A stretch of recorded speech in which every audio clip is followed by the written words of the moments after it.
In today's video, I'm going to review some comments to my most popular video to date, Microaggressions, a weapon used to silence Black women in the workplace. And I will link the video in the description below.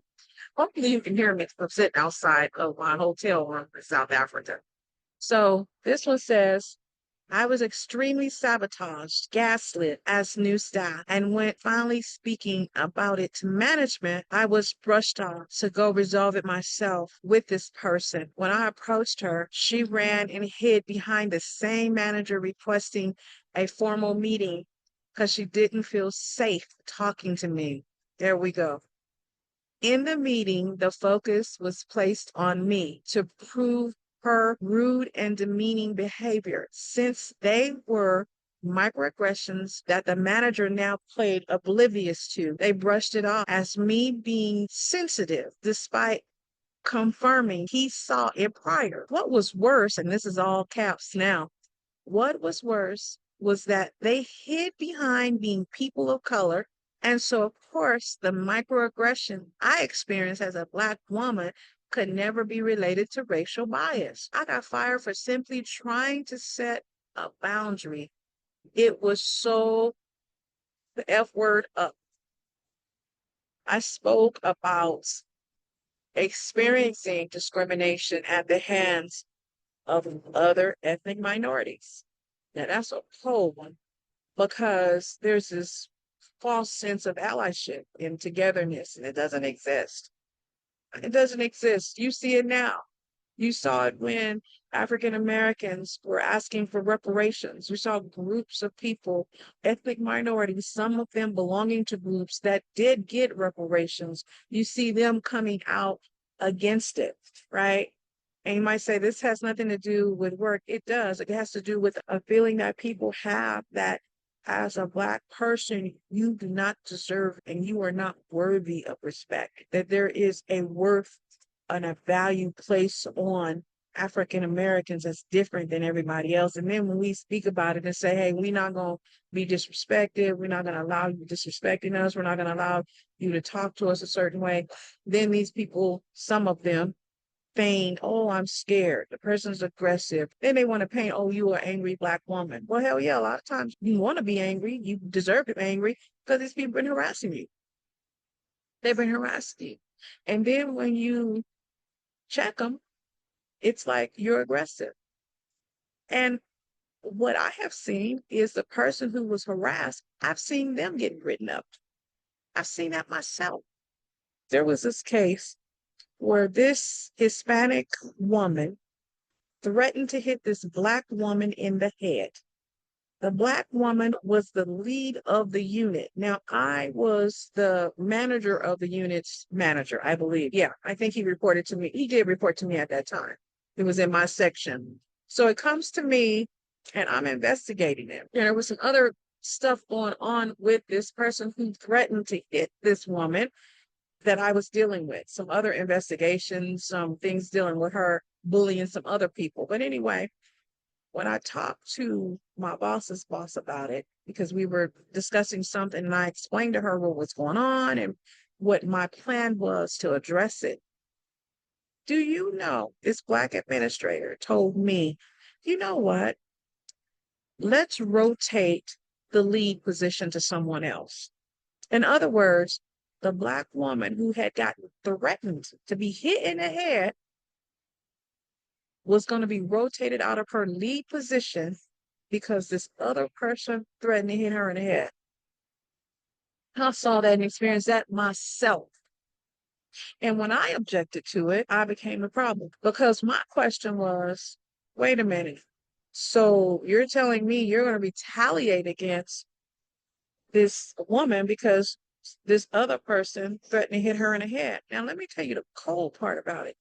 The Black woman who had been threatened to get hit in the head, she wasn't even the one who brought the complaint to me.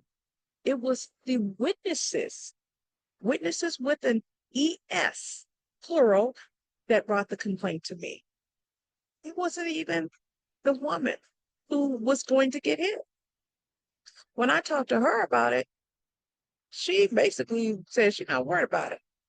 She was not gonna worry about it. I guess she had made up her mind if certain things or whatever, but she wasn't worried about it. But it upset the witnesses because here you have this person, one of their peers, threatening to hit their lead in the head.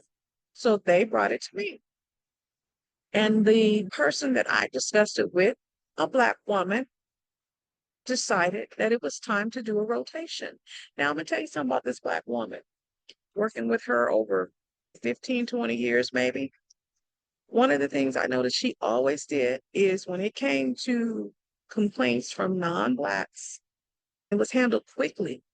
But when Black people complained, oh, baby, oh no, we had to have all the I's dotted and the T's crossed. With everybody else, it was proactive. With Black people, it was reactive. And one of the reasons we kind of butt heads is because I don't play that.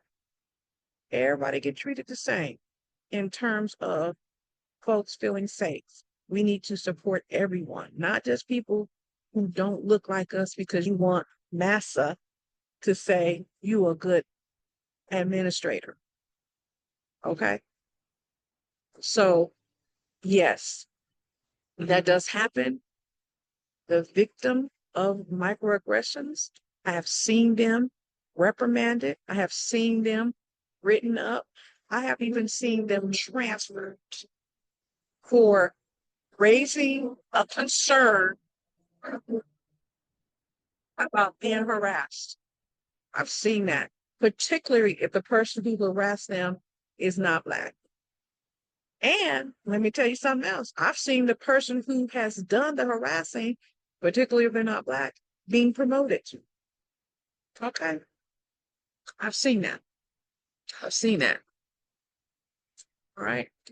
So I'm going to read one more and then we're going to wrap this up. So this one says, great information here. I'm a Black woman that's experienced some of this. What I hate even more is when other Black women allow themselves to be used as flying monkeys for these people. When the Black woman doesn't present themselves with the expected negative stereotypes.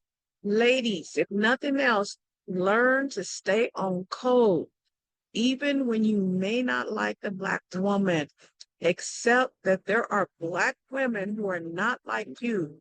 Also, don't let them get to you. Don't become emotional. That's what they want.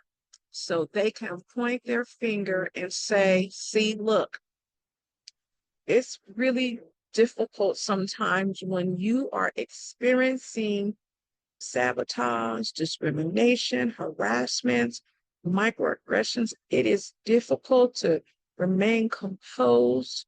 I have to admit, sometimes I cried. I'm going to just tell you, I did. And I was a manager, but sometimes the pressure was so much and it's hard. But what she's saying is correct. Try to remain calm.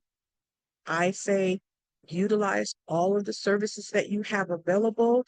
Some employers provide employee assistance program, EAP.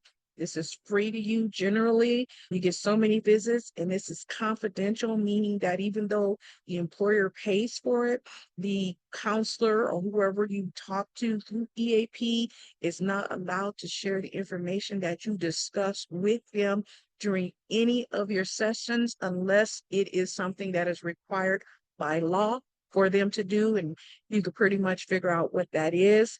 Otherwise, those things are confidential. Use those services, build your community, reach out folks who can help you to serve as a sounding board, reach out to individuals who have been there, who can give you guidance. And for you Black women in positions to where you are allowing yourself to be a tool in this white supremacist system, which is what it is, you need to check yourself. You need to check yourself. And I'll do a whole video about that because I'm telling you, the people have been asking me, these particular microaggressions, these harms that Black women are experiencing in the workplace would not be able to happen if we did not have other Black people who were complicit. or if we did not have other minority groups who were complicit, these things couldn't happen. But you have people who allow themselves to be a tool in these systems and allow themselves to be used and allow themselves to hurt people. Some of them see Black people being hurt, and because they don't want to be accused of only looking out for Black people, they don't say anything. That's called being off code, right? And we see folks in the media now who have been off code. That's how they make their money. That's how they make their bag. That's how they make their coin. They got YouTube channels attacking Black people. I'm not saying we perfect. We are not. What I am saying is, if you see a sister's crown sideways on her head, instead of talking about her, help her fix it. That's the least you could do. That's the very least that you can do. And again, I'll do a whole video on this. So in 2025, how do I feel about it? I feel it's still going on.